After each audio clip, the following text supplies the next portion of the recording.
কেমন আছেন? আশা করি ভালো আছেন। আপনাদের আশীর্বাদে আমি খুব ভালো আছি। আজকে কি বার বলেন তো? আজকে কিন্তু সোমবার। সোমবারের জন্য কি রান্না হয়েছে আপনাদেরকে দেখানোর জন্য সবকিছু রেডি করে বসছি। আপনারা অবশ্যই দেখবেন কি রান্না করছি। আসুন তাহলে দেখাই কি রান্না করছি। প্রথমে এটা দেখাই। এই যে দেখেন কি রান্না করছি আজকে বলেন তো। আজকে হলো ফুলকপি দিয়ে মুগ ডাল করছি। কেন আজকে সোমবার অল্প করেই করছি। ফুলকপিটা এখনকার ফুলকপিতে তো পোকা হয়, প্রথমে হালকা একটু গরম জল করে ধুয়ে নিতে হয়, তারপরে তেলে ভাজতে হয়, তারপরে ডালের মধ্যে। কালকে আমাকে একজন জিজ্ঞাসা করতেছিল যে মুগ ডালের মধ্যে ফুলকপিটা কিভাবে দিবা।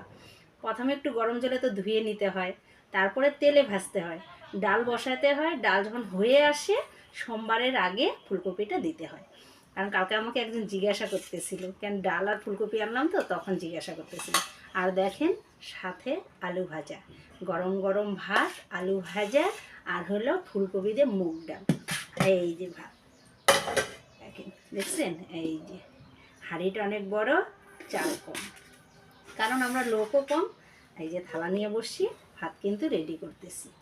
আর হলো মুগ ডাল রান্না করলে কি দিতে হয়, শুকনো লঙ্কা ফোড়ন দিতে হয়, আর সাদা জিরা দিতে হয়। আর মশলা কি কি দিতে হয়, মশলা শুধু একটু জিরার গুঁড়া দিতে হয়, তাহলে ভালো টেস্টি হয়।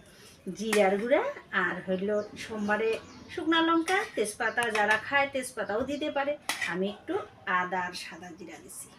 আদাটা একটু শিলপাথর দিয়ে থেতো করে তারপরে সোমবারে দিছি। এই দেখেন ভাত কিন্তু থালাতে রেডি হয়ে গেল।